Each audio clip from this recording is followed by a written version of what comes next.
Can you help me to reach 999 subscribers? The next day, one of Yoichi's classmates smack his other classmate, waking him up, and their teacher reminds them not to fall asleep. Meanwhile, Yoichi thought it had been a few days since the entrance ceremony and been living a completely ordinary high school life. Just like any normal school, they have to take classes in subjects like Japanese, math, and English. Smoking and fighting outside of the designated times are prohibited, and there are actual school rules they have to follow. With all the delinquents gathered from across the country, Yoichi thought it'd be a matter of time before things blew up. But since grades affect their chances of getting into a Shinkai, everyone's been surprisingly serious about their studies, contradicting Yoichi's expectations. Yoichi knew he hated studying, and he had not come here just to join his Shinkai as well. Yoichi's eyes look on something odds and thought that this school has its own peculiarities. He looks at the guy over there, insisting to swallow on the food he eating, as Yoichi pondered what kind of food he was eating. Upon closer look, the guy is eating a portion of dog food, and since isn't just nutritionally balanced, it's high in calories and digests quickly. In Korea, some Yakuza members eat it when bulking up. Yoichi felt disgusted that one of his classmates picked up the bizarre Korean trend, as the smell of dog food constantly filled the classroom. Yoichi wondered how they could eat those things, and Umi explained that maybe brands don't smell as bad. He coughed a little bit, but he thought of one thing. Yoichi's plans to take on Class B are on hold, as he told the man on his phone that they should proceed with caution, and the man suggested it isn't the time yet. Yoichi stated that hearing him say those words is convincing and asked how dangerous they are. It turns out it was Yushin, who'd agreed and described the risks outweigh the rewards. He explained that Ishinkai's executives personally recommended them, meaning they were deliberately planted there, and called the eyes and ears of the organizations. Yoichi asked once he make a wrong move, they might find out what his identity, which he was concerned that enrolling as Ukami would be pointless. Yoichi confessed that he really wanted to clear his first year as fast as possible. Yushin explained there was another reason for that too, and Yoichi asked what it was. Yushin frankly told Yoichi that he couldn't begin to guess their level, how they were selected, what kind of training they had undergone, or what experiences they had survived. Most importantly, how many times have they escaped death, while Minami's body had a scar on his chest. Minami is staring at Yoichi and notices something. He was impressed that Yoichi had made that many friends already. Minami realized it wasn't time for now, as he slowly left the place, knowing he needed to back off for now. Minami put a wicked smile on his face, promising himself that he would visit Yoichi when he was all alone. Later that evening, at the school dormitory, someone knocked on Yoichi's door, and Yoichi's attention shifted, quickly turning to his door. Yoichi was surprised that someone dared to knock on his door, even if it was late in the evening. He stood up, he told those unknown people that he was coming. As Yoichi slowly unlocked the door, he asked who it was, and outside, an unknown person was waiting, holding a plastic bag. Yoichi quickly opened his door and was surprised as he asked her what she was doing in his dorm. The unknown person stated that the first thing he did after enrolling was knocking out an Ishinkai member, then becoming class representative, complimenting it wasn't bad after all. The unknown person handed him the plastic bag and asked if he could keep his head down and avoid trouble. Turns out that it was Umi happily announcing they should celebrate Yoichi's success. Umi happily explained that as his loyal vassal, she brought him a little gift. She clarified that she wanted to come the night he got chosen as class representative, but while she was talking, Yoichi closed his door immediately. Umi was terrified and continually knocking on the door, asking why he was closing the door. Umi threatens Yoichi that if they are both caught, they both get expelled. But Yoichi didn't show remorse. While outside, Umi kept calling his name. Ishinhai's business management department operates as a full boarding school. The reason is to install teamwork and organizational discipline early on. But the real reason was to control them. The business management department is full of muscle-bound delinquents, many of them with criminal records. Ishinkai, in its attempt to protect the image of the new one group, restricted students' movements, keeping them locked in dorms under the guise of supervision. It was surveillance. Because of this, the dorm rules are incredibly strict, and the most important ones must be followed. Yoichi held his hands due to disappointment, while explaining that all students must adhere to curfew and are strictly forbidden from leaving at night, especially entering another student's room is strictly prohibited. Yoichi told her that she was breaking both rules, and Umi suggested Yoichi to relax and stop worrying. Umi assured that once roll call is over, no one comes around. Yoichi was not happy about it, saying if they both got caught, they'd be expelled, and requested that at least she pretend to care a little bit. Umi insisted that there was no way they would get caught, but if they did, whatever happened, happened. Umi teases Yoichi, saying she'd feel bad for the idiots who look up to her, but getting expelled isn't the end of the world. Yoichi got even more annoyed about it. As he stood up, Yoichi told her that listening to her pisses him more, and ordered her to get out, while Umi defended that she just got in his dorm. Yoichi explained that he didn't come to this school to mess around with her.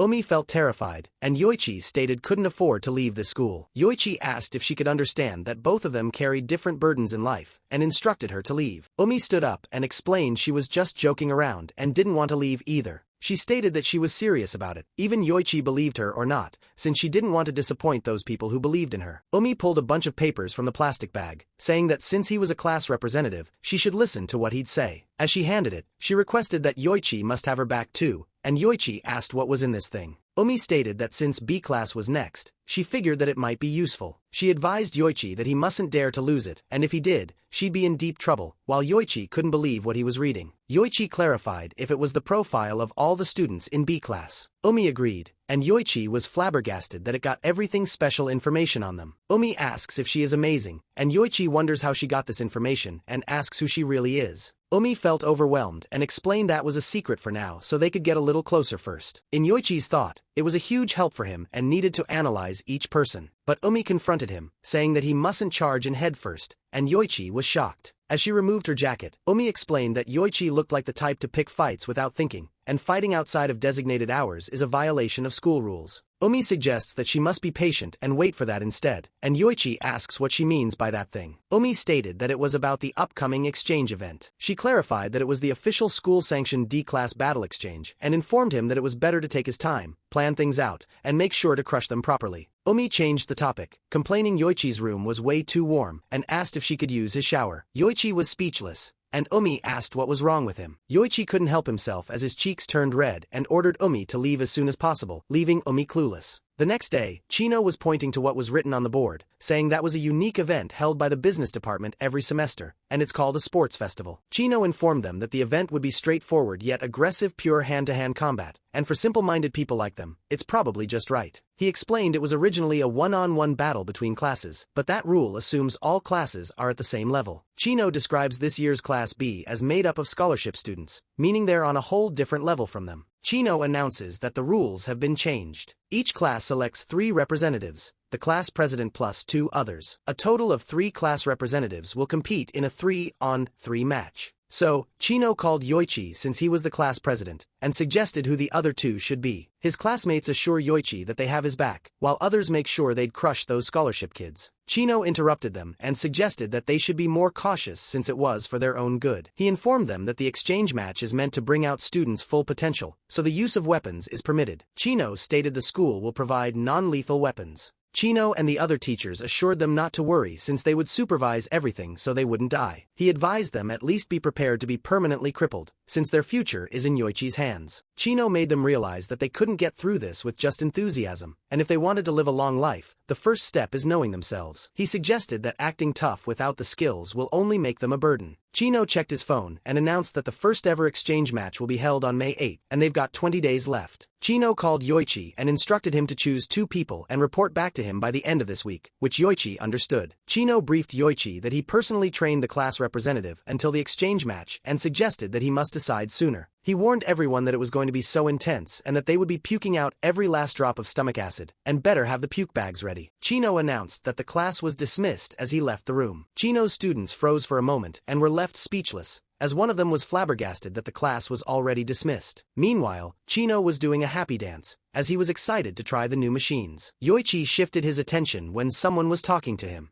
Umi asked what his thoughts were about the files, and Yoichi asked if she could talk about it openly in the classroom, why she'd come to his room. Umi complimented Yoichi, saying that he was cute, and he turned all red when he saw her body, making Yoichi get annoyed. Umi asked again if anyone had caught his interest, and Yoichi stated he had 3 people who he'd been interested. She said that if she had to pick 3 from the list, and thought she could guess who Yoichi been interested. Umi dropped the first name and called Yukio Jin, recommended by the Kyushu's Nan Pokai. The second was Shiratani Ayo, recommended by the Hokkaido's Byakuya, and the last one was Iwabuchi Takaru, recommended by the Ishinkai. Yoichi was surprised that Umi's guess was correct. He asked what kind of person Umi was, and Umi explained that even a kindergartner would pick those 3 people. She informed Yoichi that the exchange match requires 3 representatives from each class and thought Class B's lineup was probably those 3. But Yoichi disagreed with her, saying something was missing, and Umi confusingly asked whose file was missing, as Yoichi explained he didn't know their name and informed Umi that he met this person at the entrance ceremony. Yoichi described him as having blonde hair, tan skin, and wearing casual clothes, which Umi thought he saw him too. Umi wondered how Yoichi noticed his file was missing, so Yoichi explained from the first glance of the files, they looked like some flashy delinquent, but they were different from the others. Umi asked what he meant about different. Yoichi explained that Minami was strangely calm, and that's all. Umi speculated that might be they were just the type of person who doesn't get nervous at all. Umi thought they might be as strong as him or even stronger than she thought, and Yoichi pushed her away, saying that's not all. Yoichi explained that from their attitude, their composure was different. He knew that those people were used to this method, and Umi was confused about what Yoichi was trying to say. Yoichi bumps his table and regrets that he didn't realize it back then. He recalled the day that he met Minami at the ceremony, and he even knew what the main event of the entrance ceremony was. However, he thought that the scholarship students might have been informed in advance. He doubted that he could have maintained that level of composure. Yoichi started to get suspicious about Minami and thought he might have already experienced this before. Umi was worried and asked if he was still listening, but Yoichi asked if he could get information on the students from other grades. Umi was baffled and asked what he meant on other grades. She ponders why Yoichi cares about the upperclassmen but stops as she realizes something. As he stood up, he explained that it might be that Minami was not part of their grade. Umi asked what Minami was doing at the entrance ceremony, and Yoichi assured her that he was going to find out. He bids farewell to Umi, telling the teacher that he went to the nurse's office, and Umi tried to stop Yoichi, but he continued to walk out of the room. Umi warned him that if he was serious about going to the upperclassmen, they would crushed him, but Yoichi assured her that he wasn't reckless at all. Yoichi texted Yushin, asking if he could check his email, and no response at all. He pondered what was going on Yushin, as he always replay late within an hour at the latest. As he was walking, someone called him, saying it was a coincidence, which Yoichi stopped for a moment. It was Minami, asking if he was all alone, explaining that since he was always with someone, he didn't want to interrupt him. He smiled and asked Yoichi if he got time, wanting to talk to him all alone. Yoichi was left speechless and chose to ignore him, while Minami called Yoichi repeatedly. Yoichi felt relieved that he had almost kept up with their pace since he didn't know what they wanted from him, as he felt suspicious about the Minami. Minami explained that if Yoichi still ignored him, he would have no choice. Minami calls Yoichi's real name, and Yoichi feels anxious about it. Yoichi quickly turned around and asked what he just called him. Minami chuckled, saying he got some human reactions after all, and asked if he want to hear it again. Yoichi yelled and asked how he knew that name and ordered him to answer right now, while Minami never expected Yoichi's reaction. Yoichi started to rush towards Minami, and Minami just smirked at him. But before Yoichi could catch him, Minami had already let go from clinging on the window. He told Yoichi that if he really want to know what he really was, he instructed him to try and catch him. Minami bids farewell and announces that their game of tag has started now. As he was falling, a branch of the tree was behind him. Minami notices it, quickly repositions himself, and holds the branch. He managed to hold onto the branch and break it due to his force. Minami twisted his body and handled to land on the ground. Minami was amused by what he just did, saying he looked so cool about it. He confidently told Yoichi to be careful and come down slowly. Minami thought Yoichi couldn't chase him, but he was surprised that Yoichi had already jumped out the window. Yoichi managed to get down to where Minami was. Minami was amused and asked if Yoichi was really going on like that while Yoichi was walking closer to him. Yoichi turned into a demon mode and stared at Minami. Minami was flabbergasted, telling Yoichi that because this is a game of tag, it doesn't mean he had to go full demon mode. Minami started to run,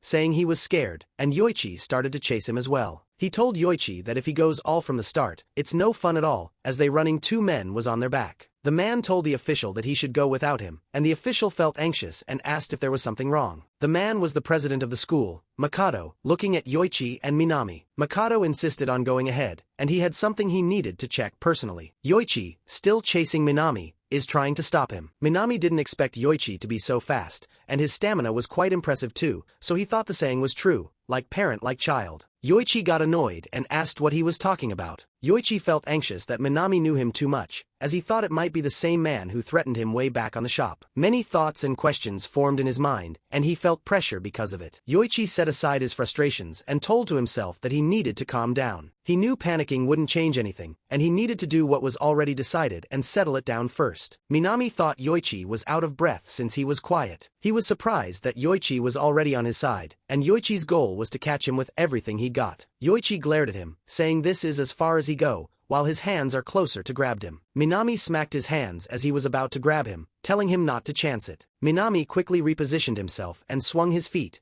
Minami kicked Yoichi, but luckily for Yoichi, he managed to block it using his arm. He was surprised Yoichi dodged it and complimented his reflexes. Yoichi knew that sharp pain. If he had taken that hit wrong, something would have broken for sure. But it happened in an instant. Physically speaking, relying only on centrifugal force shouldn't have been possible, and he wondered that Minami generated that much power with just a light roundhouse kick. Minami was disappointed that even his pride hurt. He admitted to Yoichi that he got some skill and put a creepy smile on his face. Minami expresses that he will answer 3 of his questions, while Yoichi can't believe what he just said. He assures Yoichi that he would stop calling him by his real name, and Yoichi doesn't take the bait and asks if he supposed trust him. Yoichi got annoyed and asked who he was, since Yoichi didn't want to stir up trouble. Minami jokingly asked if he want to waste his rare chance on a boring question like that, and introduced himself as Akari Minami, as he re-enrolled this year for his 2nd year. Yoichi wonders why he re-enrolled and quickly asks why he knows about him. Minami explained that he heard about him from an old acquaintance, and he never seen that old man talk so much in his life. While Yoichi asked who is that old man,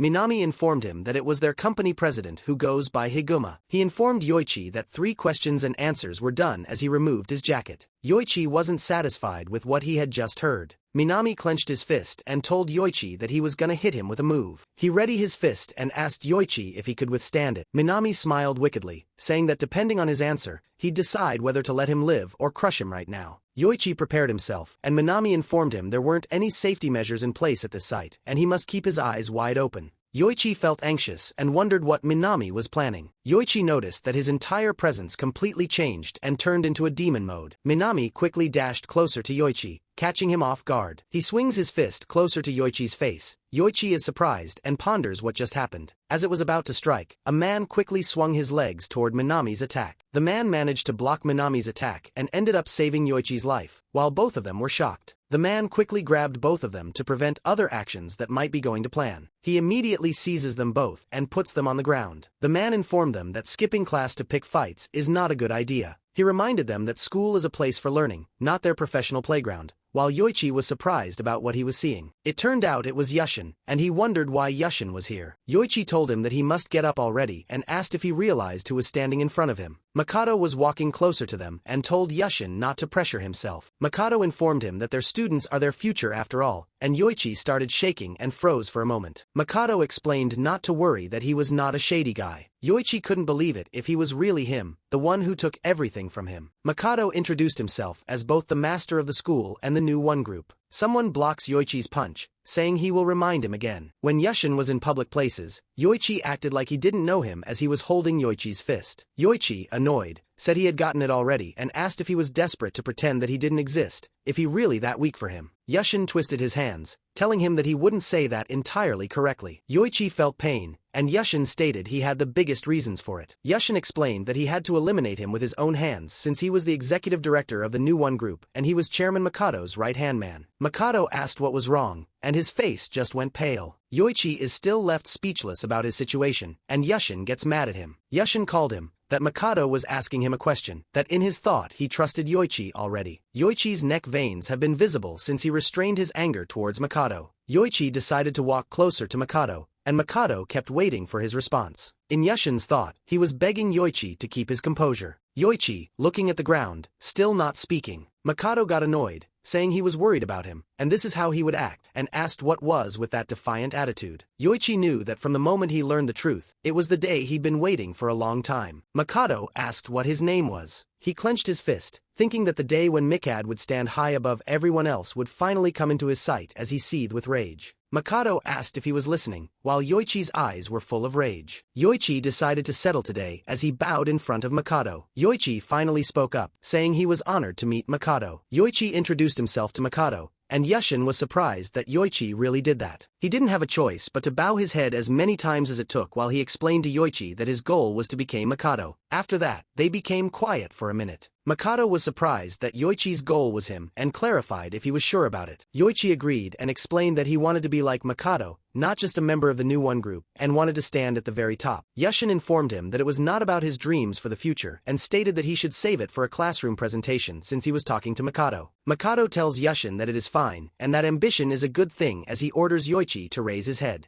Yoichi quickly raised his head and started staring at Mikado. Mikado notices that Yoichi has a sharp look in his eyes. As he was about to say it, a woman from the officials called Mikado, announcing that the board meeting was about to start. They had a tight schedule, and they must hurry. Mikado immediately turned around and asked if they couldn't handle a board meeting without him for once. Mikado and the official started walking out of the place, and Mikado ordered Yushin to go with them. But before he walks, Yushin looks for Yoichi and has a lot to say but ends up staring at him. Mikado called Yoichi again, and Yoichi shifted his attention to Mikado. Mikado told Yoichi that he would remember his name and expected that the next time they met, he would leave an even stronger impression. As soon as they left, Yoichi and Minami were left speechless for a second. Minami was amazed and asked if that was Mikado, stating it was his first time seeing him in person and that Mikado had a terrifying presence. Yoichi looks at Minami, saying he didn't see him as an enemy, and Minami asks what makes him think that. Yoichi explained that he didn't make a move in front of the Mikado, and if he wanted to take him out, that was the perfect chance. Minami smiled and stated that anyone who didn't notice that would be an idiot. Yoichi asked if he was listening, and Minami responded that he couldn't say or rather and hadn't decided yet. He explained that he couldn't even react to his attack just now. If that Yushin didn't stop him, he would already be buried alive. He stated that if Yoichi thought he could get information out of him with that level of skill, he was delusional. Minami informed him it was the most basic technique in his dokugi and called Yoichi a baby wold. While Yoichi asked what dokugi was, Minami explained that it was original techniques of, as they would call it, dokugi. It's exactly what it sounds like, original martial arts and combat techniques,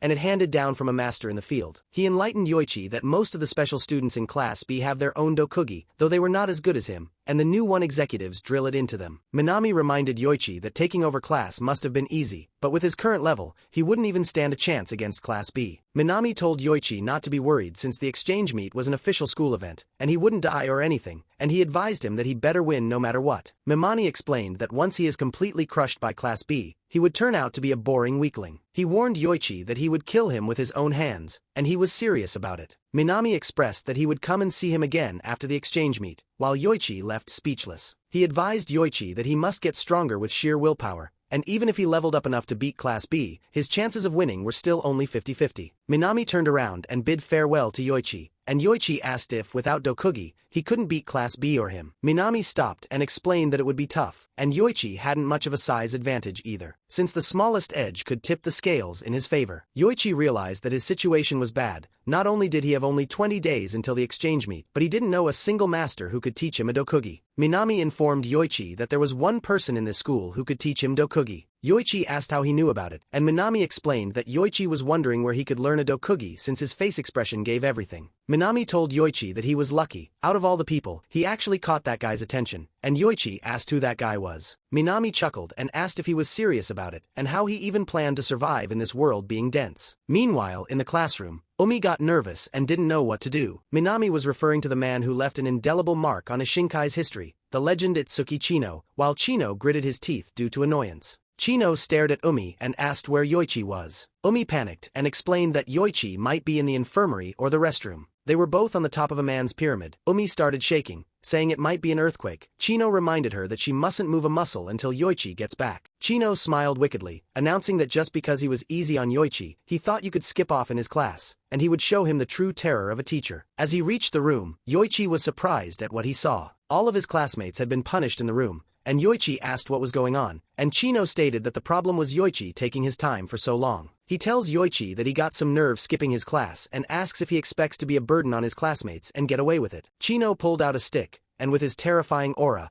he told Yoichi that he would make sure he would regret it. Chino smiled wickedly, saying a class representative is supposed to set an example, after all. He told Yoichi that he was staying after school today, and Yoichi felt something bad was about to happen. Later that day, Chino called Yoichi and asked if the price of skipping his class was pretty steep. Yoichi stopped for a while and thought about something. Chino expressed that it was an easy side, and Yoichi called Chino. Yoichi expected that something a lot worse would happen and asked why he had to clean the classroom. Chino suggested that if it was not enough, he could add the gym to the list, and Yoichi quickly responded that it was plenty. Yoichi started to swipe the map on the floor again, as he was relieved that GE got off that easy. He looked at Chino again and realized he looked like he was sulking right now. Chino asked if Yoichi realized how much he was looking out for him. Of all his classes, this was the subject he shouldn't ever skip. Yoichi needed to learn Chino's special technique as soon as possible, and he couldn't bring it up in this situation right now. He wondered if he just had to wait until Chino was in a better mood, and Chino suggested Yoichi spit it out if he wanted to say anything. Yoichi quickly turned his attention to Chino confusingly, and Chino asked if he wanted to ask something about him. Yoichi pondered and asked how he knew about it. Chino explained that he wouldn't have become a teacher if he hadn't known and seen through the thought of of immature brats like Yoichi. He tells Yoichi that he was easy to read, and Yoichi is confused even more. Chino describes that it always this wall on him, and he could tell he was always on guard, keeping his distance from people. He expressed that Yoichi looks like a high schooler struggling with something. Chino revealed that it was all written on his face and ordered him to hurry and ask his concerns.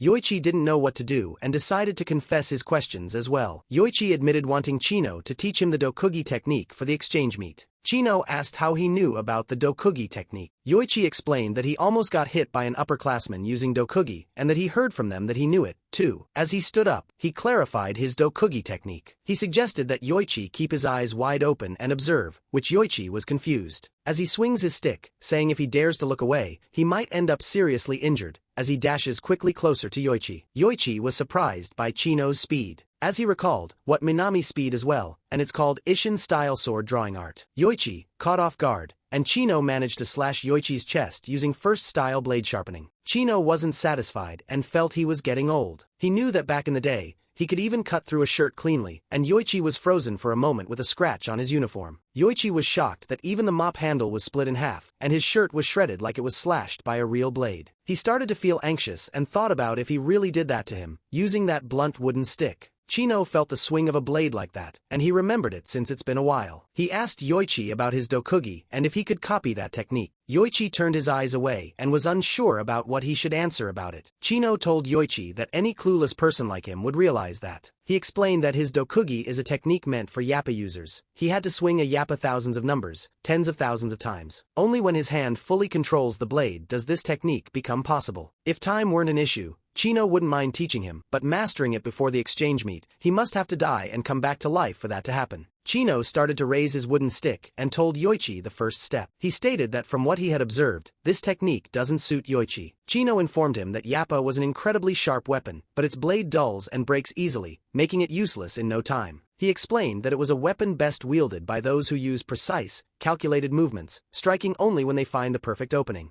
Chino clarified to Yoichi that he wouldn't be able to master it. He explained that his style is all about reckless, head-on assault, backed by Yoichi's raw physical power and aggressive style. Chino advised that yappa is far too fragile and delicate for some like Yoichi, and he would be better off with a technique based on blunt weapons or hand-to-hand combat. Chino clarified that those weren't his areas of expertise, and Yoichi understood what he said. Yoichi was pressured and knew it wouldn't be easy to master a new technique, and he didn't know how to start. Yoichi clenches his fist, not knowing how many strong opponents he will have to face in the future. Yoichi knew he was already hitting a wall there. A B-class was already outpacing them with their dokugi techniques. While Yoichi was thinking how he was supposed to start, and Chino saw his hands were shaking. Chino started to smirk, knowing that Yoichi was struggling. He asked Yoichi why his face was giving him a panicked look, and Yoichi quickly looked away at Chino. Chino stated that drive if Yoichi isn't bad. Frustration could be a powerful motivator. He started walking and suggested to Yoichi to resolve, since it's time for that. Yoichi asked what he meant by that, and Chini stated that B-class has their dokugi techniques. He explained that they were nothing more than kids playing with toys. Their flashy moves might be intimidating, but in the end, it's all about inner strength. As long as he developed a solid foundation, he could still win even without dokugi. Chino informed Yoichi that it was the perfect timing since he had the special training menu to strengthen that core. He quickly ordered Yoichi that he must follow him, and he would show him. An array of hope could be seen on Yoichi's face. As they arrived,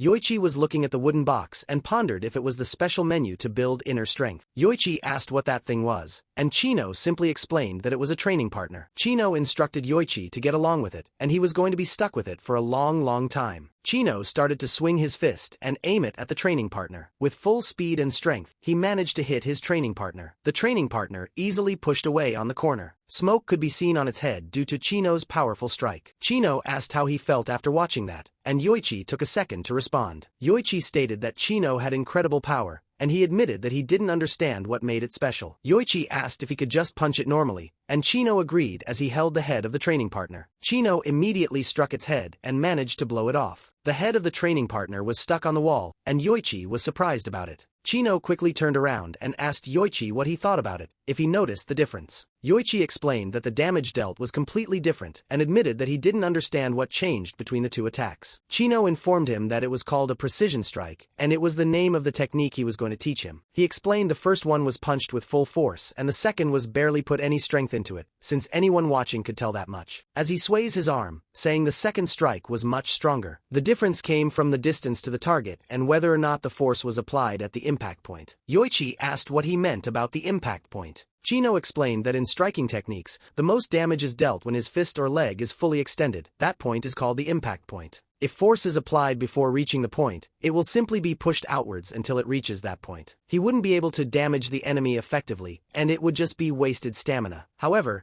if he lands a strike exactly at the impact point, he minimizes stamina consumption while delivering 100% of its power to the opponent, and it's called precision strike. Chino advised Yoichi that he must master the precision strike first, and they will talk after that. He described the training partner as a special craft training dummy for that purpose. As he swings his fist again, saying even it's the head or the chest, the moment, the distance to the target aligns with the impact point. Chino hit the other part of the training partner. Due to its strong impact, it thrown it quickly to the wall. It managed to hit the wall and the head, and the wall had severe damage on it. Chino turned back and stated that only the struck part of the dummy was designed to be blown away. So, he challenges Yoichi to land a precision strike on all the dummies there within 1 minute. He told Yoichi that clearing half would impress him, and Yoichi asked why it's just half, but Chino asks if he could manage to do that. Chino doubted that clearing them all would be impossible, even in his prime, and even the main fighters of his Shinkai couldn't do it. He told Yoichi the goal is set high for a reason, and this test wasn't designed to be fully cleared. Yoichi clarified if no one ever succeeded. Chino agreed there was no one, but there was one, and he designed this training facility. Yoichi asked who that person was, and Chino explained that no one surpasses him. He exposed that it was the former chairman, Shindu Yoichi's father, and Yoichi was surprised. Chino explained that he was born with overwhelming strength, and Shindu's body was built differently from the rest of them. They didn't even come close to him. Yoichi thanked Chino, and he wondered why Yoichi thanked him. Yoichi folds his uniform and builds his confidence. It is his first time. The name of a father that he'd never even seen and never felt this excitement before. The next morning, Umi happily greeted everyone with a good morning. He asks Yoichi if Chino put him through the ringer after that incident yesterday. Umi stated that he learned his lesson from that day, and he was quickly confused as he saw Yoichi's situation. Umi was flabbergasted that Yoichi's hands were covered in blood, while Yoichi covered it with a bandage. Umi wondered why his body was completely fine, and Yoichi was confused about what she was trying to say. Umi was suspicious that it might be Yoichi who fought back against Chino and asked if it was the blood of Chino. Yoichi explained it was the part of the training menu that Chino gave him yesterday, and it was a little intense, and Umi didn't believe what Yoichi said. Meanwhile, Ikari came closer to them and greeted them a good morning as well. Yoichi informed them it was the perfect timing since he wanted them to become part of the exchange meeting event. Yoichi stated that there was nothing to worry about since Chino approved it, and training started today. Yoichi expressed that he was looking forward to working with them, while Umi got annoyed calling Yoichi's attention. Umi explained she had no interest in pointless fights in the upcoming exchange meeting, and Yoichi told her they didn't have a choice since there was no one else. Yoichi stated that he couldn't pick up the losers whom she defeated, while the students felt sad about it. Yoichi recalled that Umi said that she wanted to crawl at his feet and asked if it was all talk, as he felt disappointed. Yoichi teases her that he might have to look at someone else, and Umi gets infuriated about it. Umi didn't have a choice but to agree with Yoichi, and Yoichi smiled, knowing she couldn't stand it. Umi felt sad and hoped she could avoid getting involved in that mess, and asked why he picked her, and Yoichi thanked Umi. Umi had enough and walks closer to Yoichi as she asked if it's just words. She put her face closer to Yoichi and asked how many times she had already helped him already, as she couldn't accept a simple thank you. Umi demanded that Yoichi show some sincerity and reward her, so Yoichi agreed to it. Umi requested Yoichi to date her, and Yoichi was surprised about what she just demanded. Umi put the sweetest smile on her face, pleasing Yoichi to agree to it. She demanded to take her on a date this weekend and caught the attention of their classmates. Yoichi didn't know how to respond and asked what she was talking about.